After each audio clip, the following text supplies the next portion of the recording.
Ito na ang ating puto. Ang lambot niya. Ayan. Ang bilis gawin.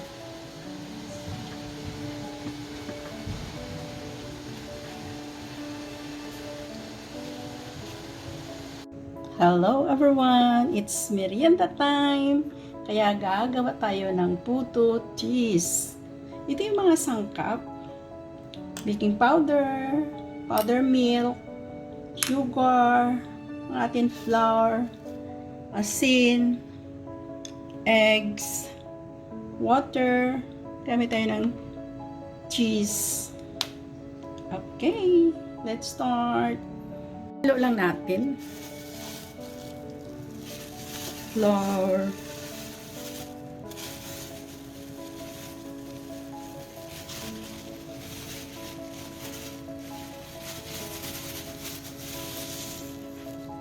ang ating milk,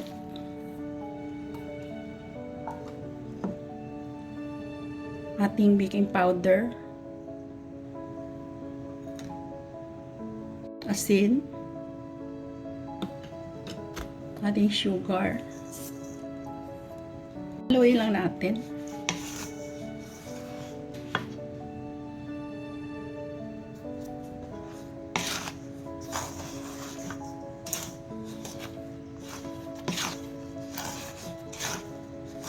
Halo na natin ang eggs.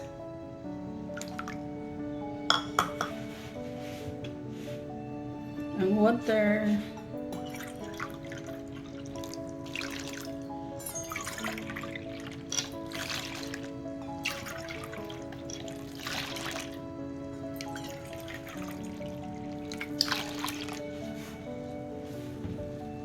Haluin lang natin.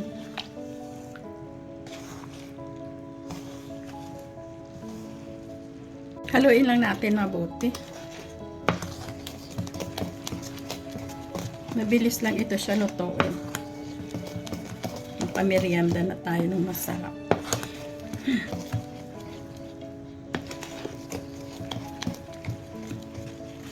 Salain natin para maalis yung mga buo-buo na flour.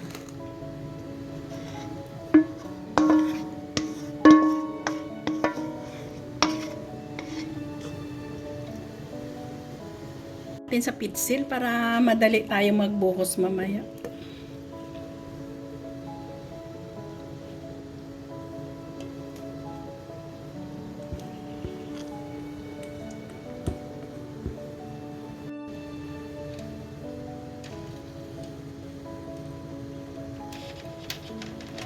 Pag maglagay tayo, huwag natin punuin ang husto, mga 3/4 sa lalagyan.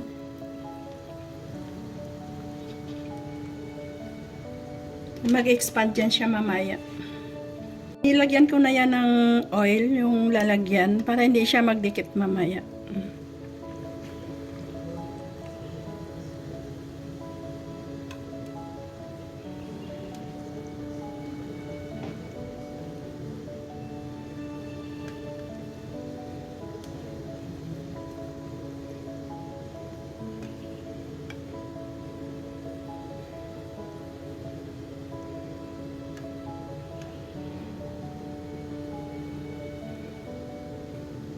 Bago ako mag-start, naghugas ako ng kamay.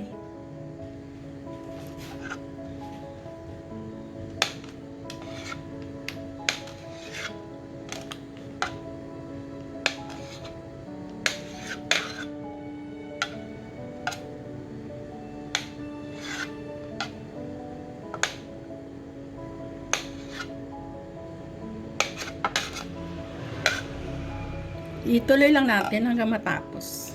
Tayo ng cheese.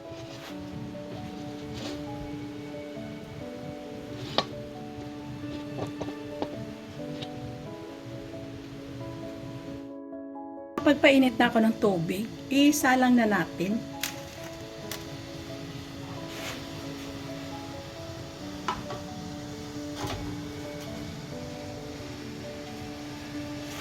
Yung takip, lalagyan natin ng tela para yung tulo, mapigilan niya yung tulo doon sa ating mixture.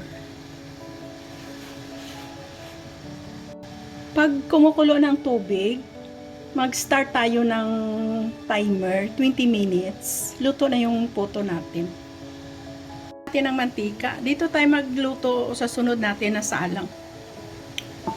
Malinis naman yung kamay ko, kaya ganunin na lang natin.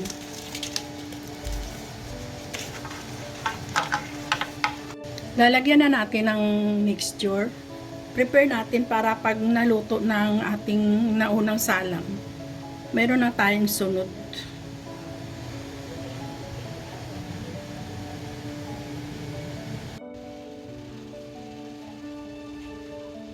Kahit mag-timer kayo ng 20 minutes, i-testing nyo pa rin kung okay na siya.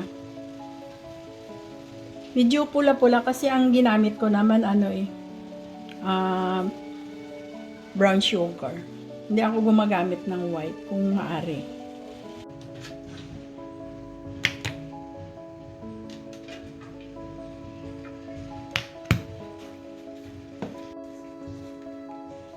Isalang na natin.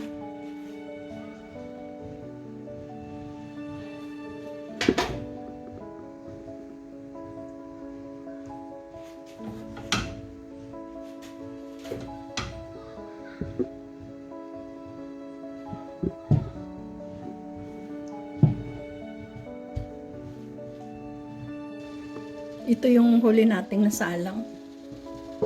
Yan.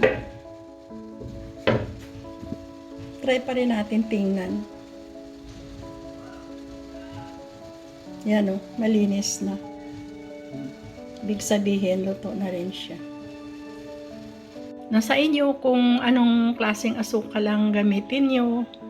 Kung white o brown.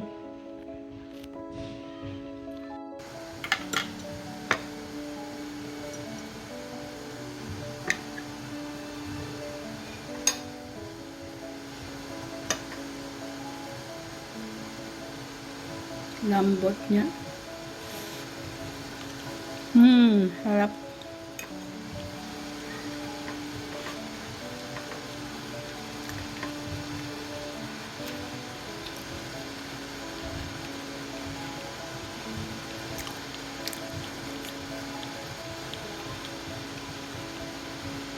Libre na sa merienda, mabilis siya gawin.